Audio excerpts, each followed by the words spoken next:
साथियों नमस्कार। एक ऑनलाइन क्लास में आपका हार्दिक स्वागत है। मैं अजय सर आप लोगों के बीच साथियों टीजीटी पीजीटी आर्ट यानी कला से सभी साथियों महत्वपूर्ण वीडियो पर प्रश्न लेके आए हैं, जो वीडियो बहुत ही महत्वपूर्ण है साथियों 2022 के दृष्टि से। तो साथियों ये 30 का डोज है जो आज आपको वीडियो मिलेगा। 30 के डोज का 11वां रहेगा। कौन सा रहेगा साथियों? इस टेस्ट सीरीज 11वां 30 का डोज का जो रहेगा ये पार्ट कौन सा रहेगा? 30 का ये 11वां रहेगा। 11वां प्रैक्टिस सेट आपका है, 11वां भाग रहेगा। 30 महत्वपूर्ण क्वेश्चन है आपको मिलते हैं। तो इसमें साथियों थोड़ा हमारे यहाँ नेटवर्क का प्रॉब्लम चल रहा है, तो इसलिए वीडियो अपलोड करने में बहुत समस्या हो रही है।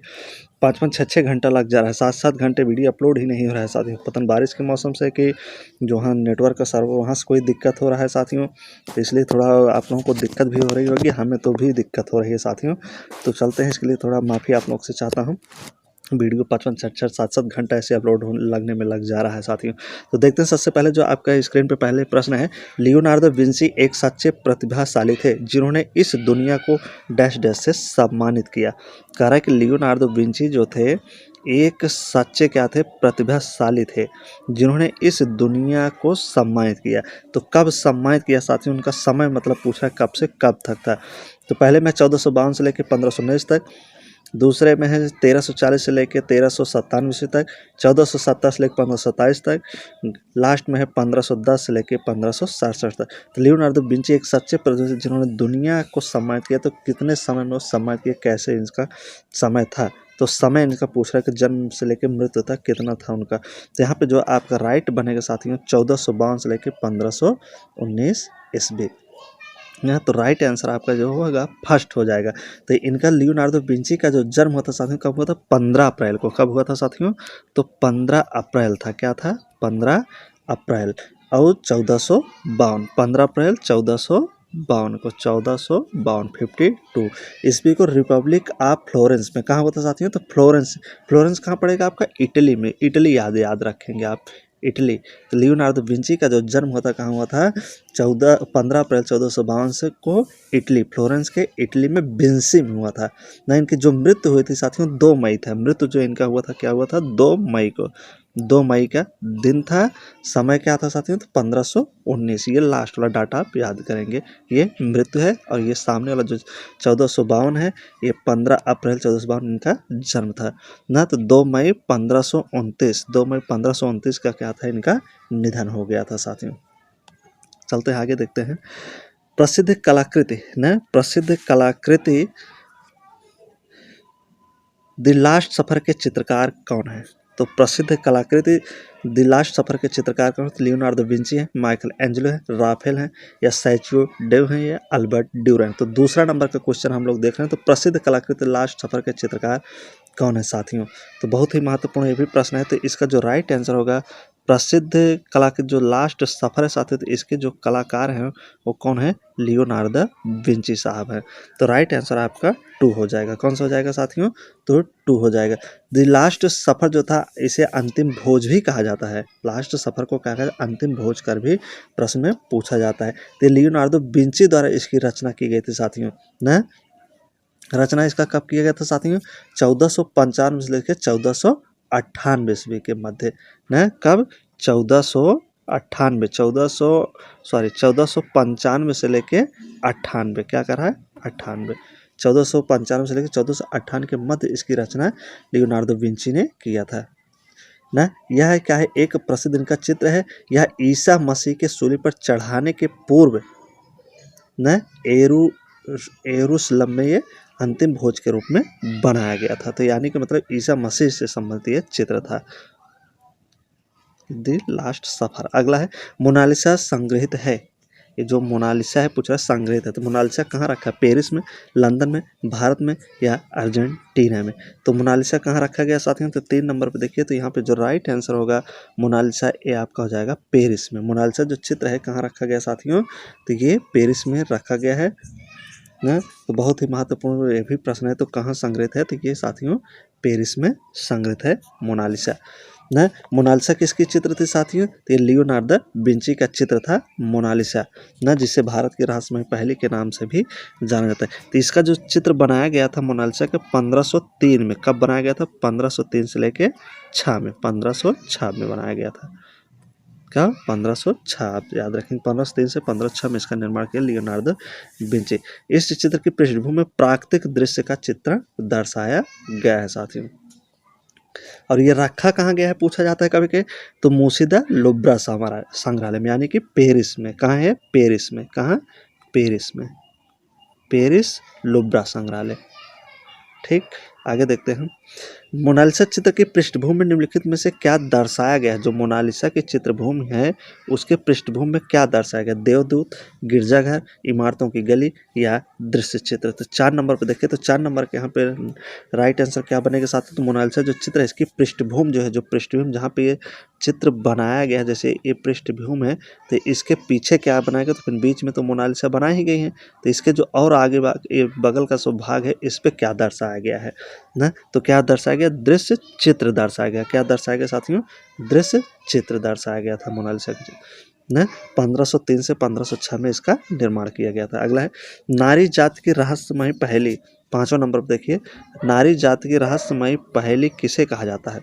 मैडोना को, यूरोपा को, मोनालिसा को या मैंडोला को। तो किसे कहा जाता है नारी जाति की रहस्यमयी पहेली? तो ये मोनालिसा चित्र को ही नारी जाति की रहस्यमयी पहेली के नाम से जाना जाता है साथियों न। तो यह जो चित्र था बहुत ही महत्वपूर्ण था साथियों न। अगर इस चित्र में अगर आँख का जो भौंहा हो, मोछ हो, दाढ़ी अगर बना के इसे देखा जाए तो ये लियोनार्दो विंची के रूप में यह चित्र तब्दील होता, जो कि एक महिला का चित्र था, लेकिन अगर इसमें दाढ़ी, बाल, भौहें, मूछ ये सब लगा दिया जाए तो लियोनार्दो विंची के रूप में यह चित्र बन जाता, इसलिए इसे नारी जाति की रहस्यमयी पहेली के नाम से जाना जाता है। यह जो चित्र था लियोनार्दो विंची द्वारा बनाया गया था न। अगले प्रश्न की तरफ बढ़ते हैं। अगला है शैल खंडों की कुमारी किस कलाकार ने बनाया? एक शैल खंडों का ये चित्र है, शैल खंडों की कुमारी किस कलाकार द्वारा बनाया गया? राफेल द्वारा, नंदलाल बोस द्वारा, यामिनी राय द्वारा या लियोनार्दो विंची द्वारा ना। तो शैल खंडों की राजकुमारी, तो 6 नंबर देखते हैं। 6 नंबर का जो राइट आंसर होगा, शैल खंडों की जो कुमारी नामक चित्र था साथियों, किसके द्वारा बनाया गया था? लियोनार्दो विंची द्वारा यह चित्र बनाया हो। तो लियोनार्दो विंची जो बहुत ही फेमस कलाकार हैं साथियों पाश्चात्य कला से, इनको आपको याद रखना है, इनसे जरूर प्रश्न बनते हैं साथियों न। इनके द्वारा बनाया हुआ चित्र वर्जिन ऑफ द रॉक्स भी था, मैडोना ऑफ द था रॉक्स न, जिसकी अवधि क्या थी? 1483 से 86 थी। जो वर्जिन ऑफ द रॉक्स और मैडोना ऑफ द रॉक्स जो बनाए थे तो 1483 से 86 में बनाए थे। लियोनार्दो विंची को वंडर ऑफ द एज भी कहा जाता है साथियों। लियोनार्दो विंची को वंडर ऑफ द एज कहा जाता है। लियोनार्दो विंची जो थे चित्रकार के साथ साथ क्या थे? मूर्तिकार, संगीतकार और वैज्ञानिक भी थे। तो आगे देखते हैं, अगले 7 नंबर पर बढ़ते हैं। 7वां क्वेश्चन देखिए, the virgin of the rock चित्र संग्रहित है, कह रहा है कि the virgin of the rock चित्र जो है कहाँ संग्रहित है? 7वां क्वेश्चन हो गया तो द लुब्रा म्यूजियम में, वेटिकन म्यूजियम में, ब्रिटिश म्यूजियम में या विक्टोरिया एंड अल्बर्ट म्यूजियम में। तो the virgin of the rocks कहाँ संग्रहित है? तो ये चित्र कहाँ रखा गया है ना? The virgin of the rocks चित्र कहाँ संग्रहित है साथियों? तो 7 नंबर का देखिए, तो जो राइट आंसर इसका क्या हो जाएगा साथियों? कौन सा? 6वां होगा ना, ये 6ठा क्वेश्चन होगा। कौन सा है? The virgin of the rocks चित्र कहाँ है? 7वां नंबर का होगा। वर्जिन ऑफ द रॉक चित्र द्वारा बनाया गया।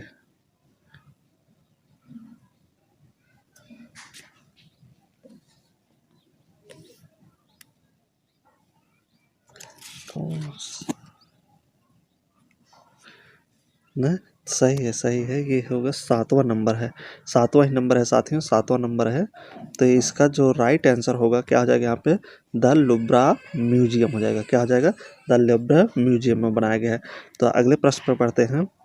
अगला है लियोनार्दो विंची का सर्वप्रथम उत्कृष्ट चित्र है, कह रहे कि लियोनार्दो विंची का सबसे उत्कृष्ट चित्र कौन सा है पूछ रहा है ना। सबसे उत्कृष्ट चित्र लियोनार्दो विंची का इसमें से कौन हो जाएगा साथियों?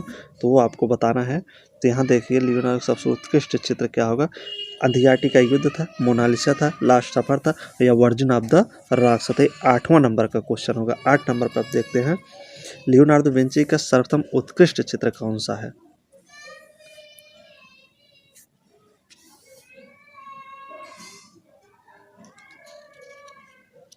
ना। तो यहाँ पे कौन सा हो जाएगा साथियों, तो राइट आंसर यहाँ पे आ जाएगा D, virgin of the rocks हो जाएगा। अगला है, कौन सा दो कलाकारों ने कुछ महान कार्यों को अधूरा छोड़ दिया। कौन दो महान कलाकार थे जिन्होंने कुछ कार्य को क्या किया, अधूरा छोड़ दिया है। लियोनार्डो एवं माइकल एंजेलो थे, कैरुजियो एवं टिंटोरेट्टो थे, पिकासो एवं ब्राक थे, या राफेल एवं रूबेंस थे। तो 9 नंबर देखते हैं, तो 9वां नंबर के यहाँ पे जो राइट आंसर होगा साथियों, तो कौन से दो कलाकार थे जो महान कार्यों को छोड़ दिए थे अधूरा, तो इसमें जो राइट आंसर होगा आपका क्या हो जाएगा, लियोनार्डो विंची और माइकल एंजेलो थे साथियों। नहीं तो कल के प्रश्न में कुछ शायद क्वेश्चन में आप लोगों का कमेंट आ रहा है कि कुछ गलत हो गए थे साथियों, और रात को मैंने वीडियो 8 बजे डाला था तो लाइट का थोड़ा प्रॉब्लम था साथियों, लाइट भी कट गई थी तो उसके वजह से हुआ। उसके बाद नेट का भी दिक्कत है कि कितना जल्दी वीडियो अपलोड कर दूँ न, तो काफ़ी प्रॉब्लम था, इसलिए कुछ हो सकता है कि कुछ मिस्टेक हो गया हो मुझसे भी क्वेश्चन आंसर बताने में, तो इसके लिए मैं क्षमा मांगता हूँ आप लोगों से। तो कौन से दो कलाकार थे जो महान कार्यों का अधूरा छोड़े, तो लियोनार्डो विंची और माइकल एंजेलो थे साथियों न। तो 9 नंबर में आपका राइट आंसर ए हो जाएगा। लियोनार्डो प्रतिभा विविध था, लियोनार्डो जो प्रतिभा का विविध था साथियों, तो एक चित्रकार, मूर्ति का, संगीतकार, सब कुछ था साथियों। अगला है आपका, अगला क्वेश्चन है, आध पुनर्जागरण का महान चित्रकार कौन था। आध पुनर्जागरण का महान चित्रकार कौन था, जियोतो, वायरदो, टिशियन या लियोनार्डो विंची। तो आध पुनर्जागरण का पूछ रहा है ना, तो प्रश्न बनता है साथियों, खूब पूछा जाता है। तो जो प्रश्न आप लोग देखें प्रीवियस ईयर के जो संबंधित प्रश्न जो पूछे गए हैं पेपर आप तक प्रश्नों में, उन्हीं प्रश्नों को मैं लेके आता हूँ। तो यह 2004 में भी यह प्रश्न पूछा जा चुका है। तो राइट आंसर यहाँ पे क्या बनेगा साथियों, तो यहाँ पे आपका बनेगा ए, जियोतो ना। आध पुनर्जागरण का जो महान कलाकार था कौन था, जियोतो था साथियों ना। यह इटली का कलाकार था, जियोतो जो था साथी इटली का कलाकार था। कहाँ का कलाकार था, ये इटली का कलाकार था। अगला है, चरम उत्थान कालीन वेनिस का प्रथम प्रमुख चित्रकार किसे माना जाता है। चरम उत्थान कालीन का वेनिस का प्रथम चित्रकार किसे माना जाता है, टिशियन, कैरुजियो, जॉर्जियोन या लॉरेंजो घेट्टी ना। तो ये भी साथियों प्रश्न पूछा जा चुका है 2000 में ना। तो राइट आंसर यहाँ पे आपका क्या बनेगा, 11 का सी बनेगा, 11 का सी, जॉर्जियोन। कौन हो जाएगा, चरम उत्थान कालीन वेनिस का जो प्रथम चित्रकार था वो जॉर्जियोन था साथियों ना। इसका जो वेनिस का प्रथम चित्र माना जाता है, जॉर्जियन का जो वेनिस था साथियों, चरम उत्थान वेनिस का प्रथम चित्र था और प्रमुख चित्रकार जॉर्जियोन को ही माना जाता है वेनिस का प्रथम चित्रकार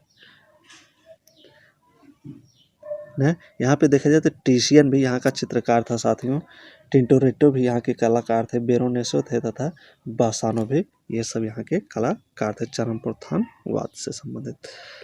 तो अगले क्वेश्चन पे देखते हैं, 12 नंबर का जो राइट क्वेश्चन होगा, देखिए क्या, द टेम्पेस्ट किसकी कलाकृति है। द टेम्पेस्ट किसकी कलाकृति है साथियों, जॉर्जियोन की, वान गॉग की, पिकासो की या ब्राक की। तो 12 नंबर पे देखते हैं, तो 12 नंबर पे यहाँ पे राइट आंसर क्या बनेगा, तो जॉर्जियोन की बनेगा। क्या बनेगा, जॉर्जियोन की, द टेम्पेस्ट।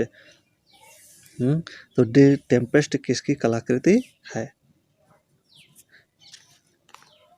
ना, तो जॉर्जियोन द्वारा बनाई गई थी साथियों। तो इसका जो बनाने का समय था 1508 में। कब बनाया गया था चित्र, तो ये 1508 में बनाया गया था साथियों, जॉर्जियोन द्वारा 1508 में। यह एक तैल रंग के माध्यम में बना हुआ चित्र है और किस पे बना है, कैनवास पे। कैसा चित्र है, तैल रंग का चित्र है।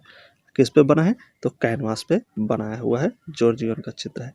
अगला है, शांत संगीत ना। अगला क्वेश्चन 13 नंबर देखते हैं, शांत संगीत उक्ति, सात संगीत उक्त किसके लिए प्रयुक्त होती है, शास्त्रीय मूर्ति शिल्प के लिए, गोथिक काष्ठकार के लिए, स्टेना ग्लास चित्रकला के लिए या इटालियन चित्रकला के लिए। तो शांत संगीत की बात करें तो किसके लिए प्रयोग किया जाता है, तो 13 नंबर देखिए, तो किसके लिए प्रयुक्त किया जाएगा साथियों, तो इसका जो प्रयोग होगा इटालियन चित्रकला में इसका प्रयोग किया जाता है शांत संगीत का ना। तो इटालियन चित्रकार जॉर्जियोन का नाम लियोनार्डो विंची के साथ आधुनिक कला के संस्थापक के रूप में भी जाना जाता है ना। तो इसे बंसी बजाने का शौक था साथियों ना।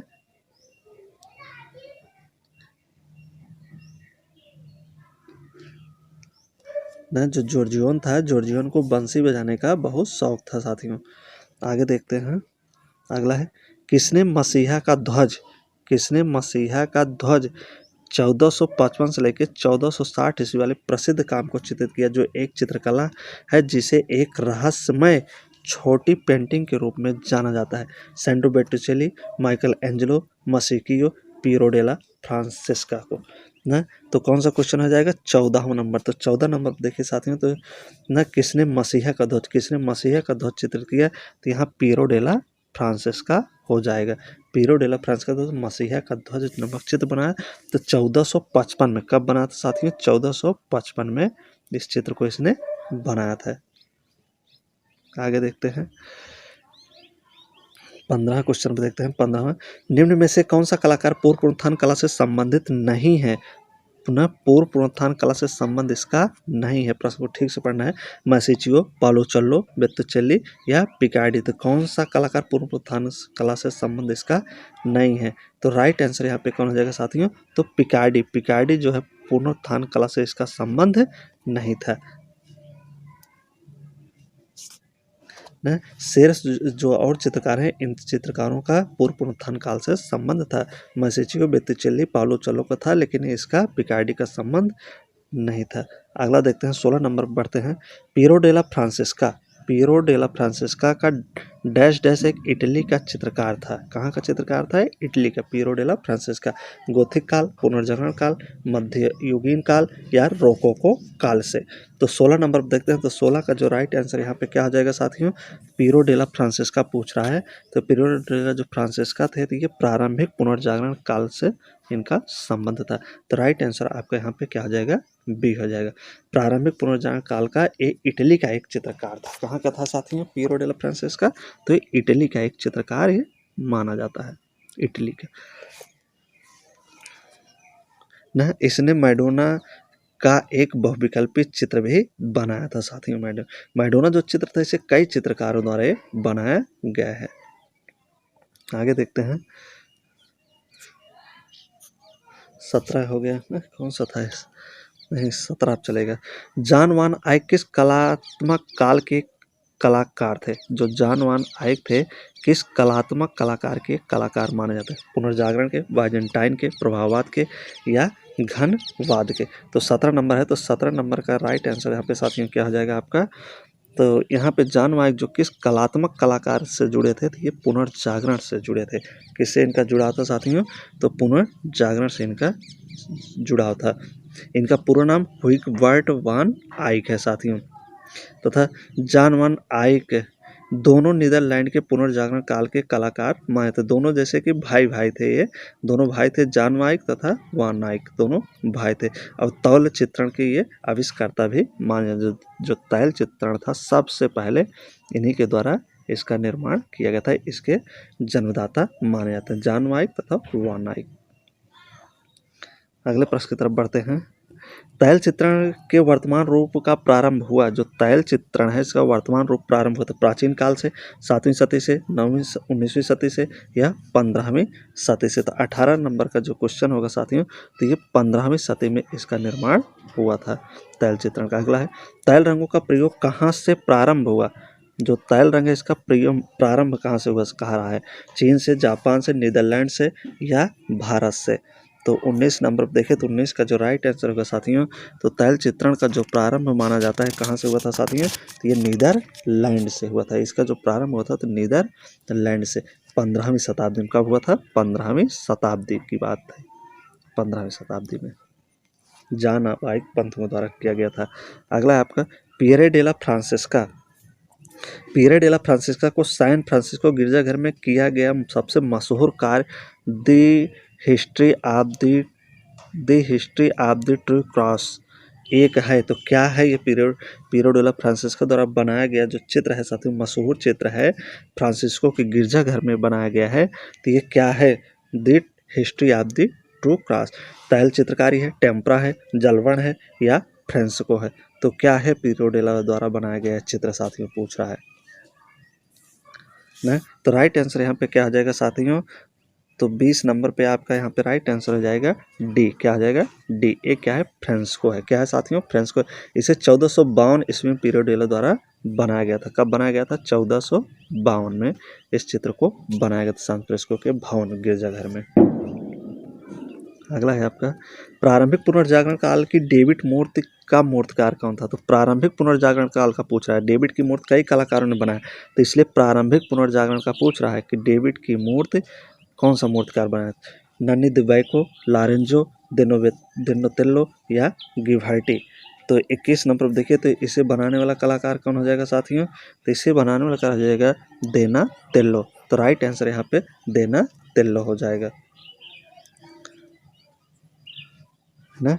तो 1408 में से कब बना था साथियों, तो 1408 से लेके 9, 1408 से लेकर 1409 में देनातेल्लो द्वारा इसे बनाया गया था। यह एक संगमरमर तथा कांसा से डेविड की मूर्ति बनाई गई थी, संगमरमर और कांसा से यह मूर्ति बनाई गई थी। अगला है फ्रांस एंजेलिको किस शैली का चित्रकार था, जो फ्रांस एंजेलिको किस शैली का एक चित्रकार था। तो 22 नंबर पर देखते हैं बारोक, नवो क्लासिक, पुनर्जागरण या पूर्व राफेलाइट से। तो 22 नंबर में राइट आंसर क्या हो जाएगा आपका साथियों, तो पुनर्जागरण कला से इसका संबंध था फ्रांस एंजेलिको से, पुनर्जागरण से या रोमानिक चित्रकारों में से इसे एक सर्वश्रेष्ठ चित्रकार भी माना जाता है। इसके द्वारा जो चित्र बनाए हुए हैं साथियों, जैसे मिस्र का पलायन हो गया, कुमार का अभिषेक हो गया, भविष्यवादी हो गया ना, रिवायत संगीतज्ञ हो गया, अंतिम न्याय, तो ये फ्रांसिस एंजेलिको द्वारा ये बनाए हुए चित्र थे ना, मिस्र का पलायन, कुमार का अभिषेक, भविष्यवादी तथा अंतिम न्याय। तो अगले 23 पे बढ़ते हैं, 23 नंबर पर देखते हैं क्या है, भारतीय कला के पुनरुत्थानवादी आंदोलन के प्रतिष्ठाता कौन थे। भारतीय कला के जो पुनरुत्थानवादी आंदोलन के प्रतिष्ठाता किसने किया, उसकी स्थापना किसने की है।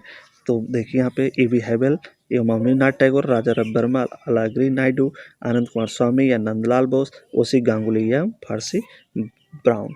तो 23 नंबर पर देखिए, तो 23 नंबर का राइट आंसर यहाँ पे क्या बनेगा साथियों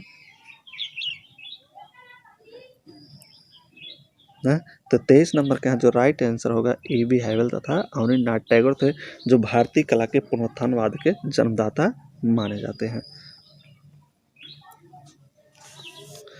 अगला है अल्बर्ट ड्यूरर किस देश का कलाकार था। जो अल्बर्ट ड्यूरर है ये किस देश का पूछ रहा है कलाकार, इटली का, फ्रांस का, हालैंड का या जर्मनी का। 24 नंबर देखें तो कहाँ का हो जाएगा अल्बर्ट ड्यूरर, इसका जो संबंध था ये जर्मनी से इसका संबंध था अल्बर्ट ड्यूरर का साथियों ना। इसका जो समय था 1471 से लेके 1528 था, क्या था 1528, जन्म 1471, मृत्यु 1528 में एक जर्मन चित्रकार था साथियों ना।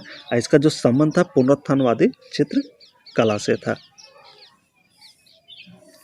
ना। इसका जो बनाया, इसके द्वारा बनाया गया चित्र है द लाइफ ऑफ वर्जिन है, ड्यूरर द्वारा प्रसिद्ध चित्र माना जाता है द लाइफ ऑफ वर्जिन। इसका कोट ऑफ आर्म्स भी एक चित्र था साथियों ना। तो यहाँ पे डी वाला आंसर आपका बिल्कुल करेक्ट हो जाए। 25 नंबर पर देखते हैं, 25 का जो राइट आंसर होगा, निम्नलिखित में से कौन सा चित्रकार बालों के अद्वितीय चित्रांकन के लिए प्रसिद्ध है। बालों के अद्वितीय चित्रांकन कौन करता था, रूबेंस, मोरोनो, पॉल वेरनिच या ड्यूरर। तो बालों का चित्रण कौन करता साथियों, तो 25 नंबर का क्वेश्चन हो गया ना। तो यहाँ पे देखिए, तो 25 नंबर के बालों का अद्वितीय चित्रांकन के लिए जो जाना जाता है वो कौन था, ड्यूरर था। कौन था, ड्यूरर था ना। इसका जो चित्र इन्होंने बनाया था साथियों, तो दर्शन के प्रसिद्ध कृति, तो जो 1497 में कब बनाया था साथियों, 1497 में यह चित्र पूर्ण हुई थी, बनकर यह 1497 में पूर्ण हो गई थी ना। इसके अन्य कृतियों में है जैसे उनके विभिन्न आत्मचित्र हैं साथियों। तो ये ड्यूरर जो है बालों के लिए बहुत ही फेमस कलाकार था, बालों के चित्रण के लिए घुंघराले बाल बनाता था। अगला, इटली में 15वीं सदी की कला शैली को क्या कहा जाता था। इटली में 15वीं सदी की जो कला शैली इसको क्या कहा जाता था, अंतिम गोथिक, बाइजेंटाइन, पूर्व पुनरुत्थान कला या चरम पुनरुत्थान कला। तो राइट आंसर यहाँ पे क्या आ जाएगा साथियों, इटली की 15वीं कला में, तो यहाँ राइट आंसर आ जाएगा सी, आपका पूर्व पुनरुत्थान कला कहा जाता था। अगला है आपका, वीनस का जन्म नामक चित्र किसने बनाया। वीनस का जो जन्म नामक चित्र था किसने, लियोनार्डो विंची, कुर्वे, बेत्तिचेली या एल ग्रेको। तो 27 में आपका सही हो जाएगा बेत्तिचेली। वीनस का जो जन्म बनाया था बेत्तिचेली द्वारा।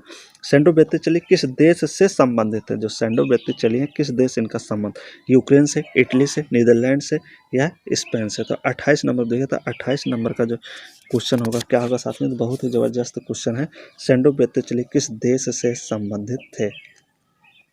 तो तो किस देश से संबंध थे ये? इटली से इनका संबंध था। किस देश से था? इटली से। अगला 29 नंबर देखते हैं, सेकंड लास्ट क्वेश्चन आज का।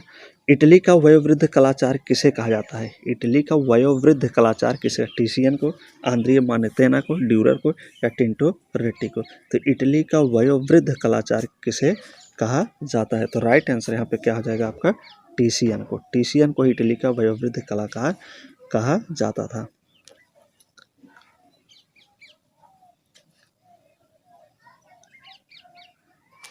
अगला है आपका लास्ट क्वेश्चन, प्रसिद्ध चित्र रेप ऑफ यूरोपा। प्रसिद्ध चित्र क्या है? रेप ऑफ यूरोपा के चित्रकार कौन है? टिसियन, कैरोवेजियो, रेम्ब्रा या लियोनार्डो विंची? तो रेप ऑफ यूरोपा ये चित्र किसके द्वारा बनाया गया है? तो किसके द्वारा बनाया गया साथियों? तो टिसियन के द्वारा। रेप ऑफ यूरोपा जो चित्र था टिसियन के द्वारा चित्रित किया गया था साथियों। इसका जो चित्रण का समय था क्या था? 1559। क्या था? 1559 से लेके 1562 साल। क्या था? 1562 था के बीच में हुआ था ना। टिसियन इटली का पुनर्जागरण कलाकार था। कहाँ का था ये? इटली का। टिसियन जो था ये इटली का कलाकार था साथियों। तो ये रहे साथियों आज के महत्वपूर्ण 30 क्वेश्चन 30 के डोज में। उम्मीद है कि सारे प्रश्न आप लोगों को अच्छे लगेंगे। वीडियो प्रश्न अच्छा लगा तो लाइक और सब्सक्राइब कमेंट जरूर करिए। तो बहुत बहुत धन्यवाद वीडियो देखने के लिए।